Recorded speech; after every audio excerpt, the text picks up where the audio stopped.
Welcome to the It's in Queens podcast. I'm your host, Jeff Simmons, and this is the only podcast that shines a bright light on my borough of Queens. This podcast comes to you each week thanks to the Queens Economic Development Corporation and the Queens Tourism Council. Together, they work tirelessly to showcase our borough as a destination filled with amazing experiences and opportunities for everyone, whether you live here, you work here, or you're just visiting. As we move deeper into October, I hope everyone made it through this weekend's nor'easter without too much trouble. It's that time of year when the weather can keep us on our toes, but even when the skies are gray, fall in Queens is still something special. Once the rain clears, this is a perfect moment to get out and enjoy the season. Take in the colors of the trees, stop by your local farmers markets, and savor the flavors that make autumn so memorable. I always find myself inspired by the sheer diversity of foods that can be found right here in our borough. From roasted corn and apple cider donuts, oh, I love those apple cider donuts, to the rich global variety you can find in just about any block. Whether you're exploring a neighborhood market or discovering a new restaurant, there is always something to taste and to celebrate. This week, I'm spotlighting an organization that's helping to make that abundance accessible to everyone. It's called Connected Chef, a Queens-based organization that believes everyone deserves access to farm-fresh food regardless of income. They work directly with New York State farmers to bring locally grown produce to families through sliding scale delivery and community hubs. Their mission is rooted in dignity, sustainability, and care for people, for farmers, and for the planet. Joining me to talk more about this important work is Karina Vasquez, Director of Communications and Marketing for Connected Chef. Karina Vasquez, welcome to the It's in Queens podcast. Thanks. I'm excited to be here. So let's start off with you. What inspired you to pursue a career in food and community work? So I think when you grow up in this borough, you can't help but fall in love with food. I mean, we're we have an abundance of just delicious food every block in Queens.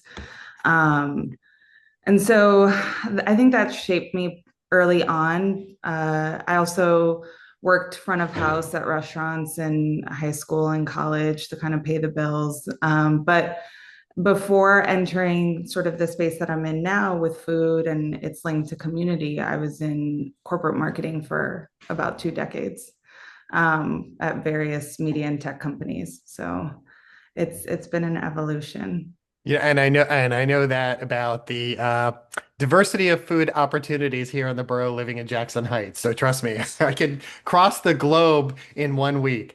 Uh, Yeah, that's where I grew up. So what sparked the idea for Connected Chef, and how did you get involved? How did it get off the ground? So Connected Chef actually started pre-pandemic, and it started more as an educational program for families to connect families to sort of their food sources, allow kids to understand where their food comes from, and, make family mealtime easier. And so that was sort of the impetus. But then at the start of the pandemic, um, the sort of model began to shift. You started seeing people in Queens finding themselves food insecure.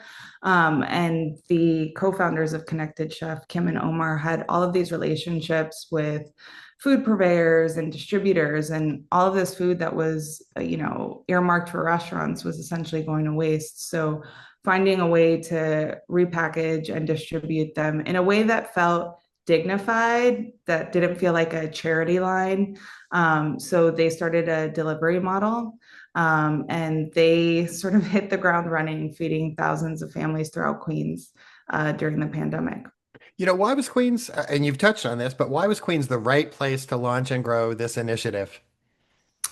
Well, I think being the most diverse county in the country, that's something that I certainly, as you mentioned, you can taste that on every block. But alongside that richness, there's some stark inequities in food access throughout Queens. And we talk about how hard the borough was hit during the pandemic. And that's sort of where Connected Chef came in to fill the gap.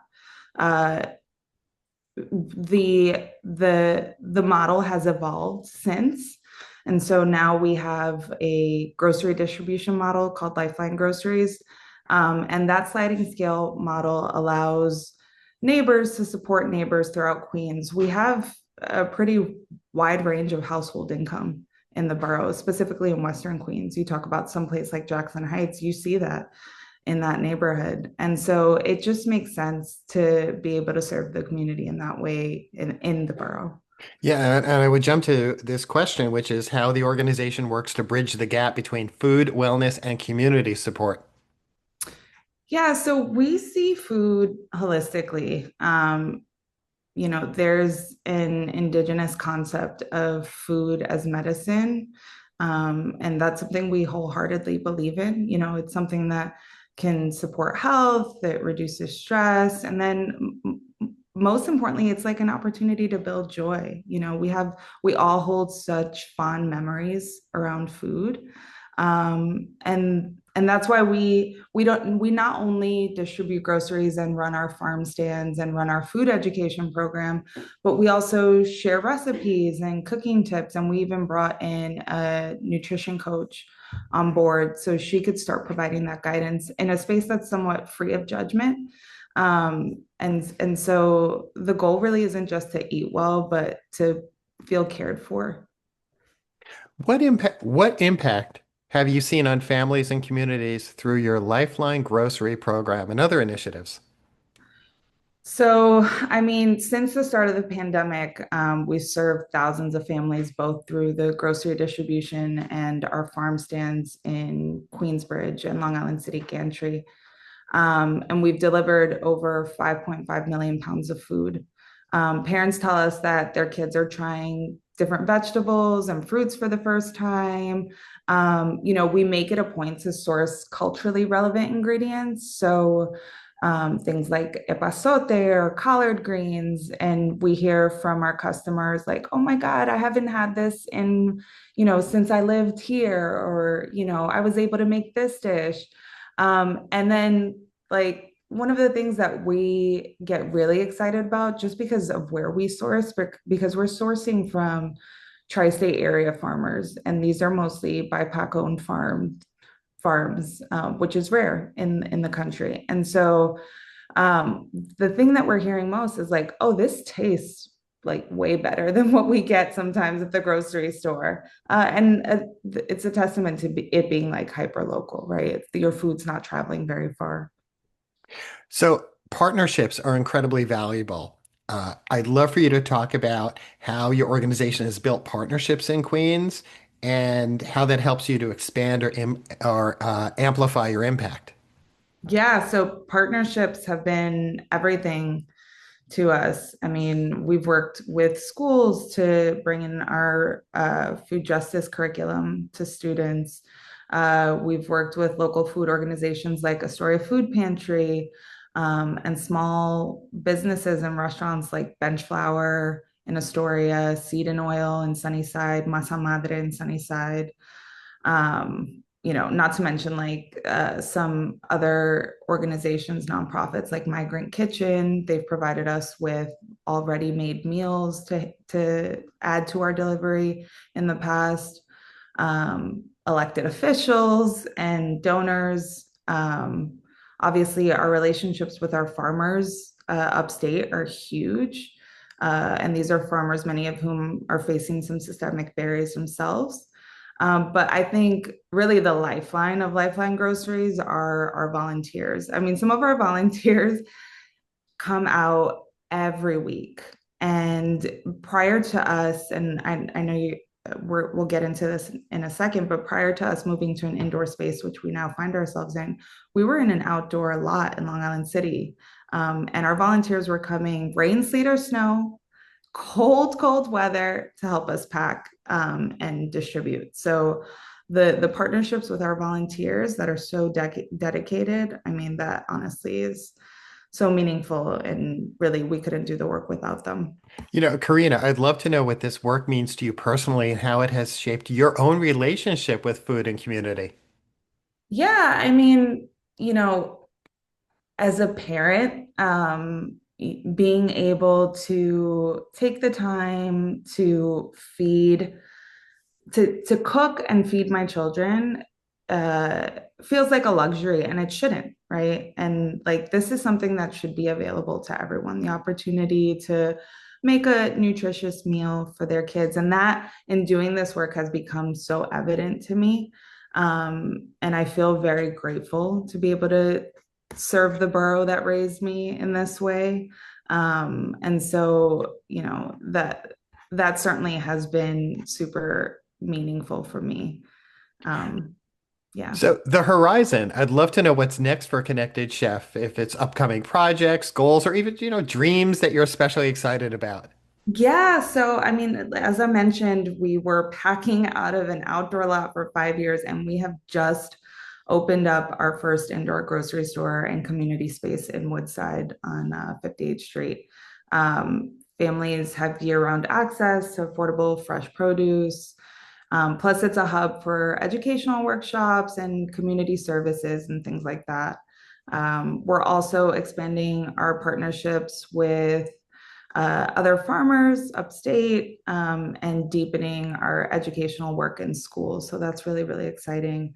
And then finally, we're partnering with other nonprofits and other resources in the borough to connect families not to just food, but also to job support and medical care and other resources that they may not have the knowledge of. It seems like there's a lot of opportunities for people to get involved with Connected Chef, and especially volunteerism. For our listeners who are tuning in now, who may want to support you or get involved in some way, what are some of the opportunities, but where can they go to learn more about Connected Chef? Yeah, they can certainly visit our website, connectedchef.org. Visitors are welcome to donate, to sign up to volunteer, sign up for a box. Honestly, that's the best way to kind of, it's a mutually beneficial way to not only support the organization, but increase your own access to really high quality, nourishing food. And your listeners can follow us on Connected Chef, at Connected Chef on Instagram and Facebook, to keep up with any events and other updates. And yeah, that's pretty much it. Karina Vasquez, I want to thank you so much for appearing on this week's It's in Queens podcast. Thanks so much, Jeff. Thanks for having me. And once again, you could learn more about Connected Chef at connectedchef.org. My inbox is always overflowing with messages and invites about upcoming events. There's just so much happening across our borough that it really can be hard to keep track of it all. But luckily, I don't have to figure it out alone, because each week I get to turn to my next guest, someone who always has the inside scoop on what's going on around Queens.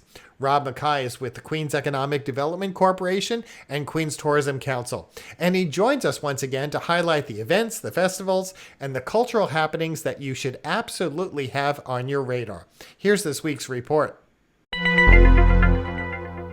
Well, hello, Jeff. Open House New York weekend is upon us.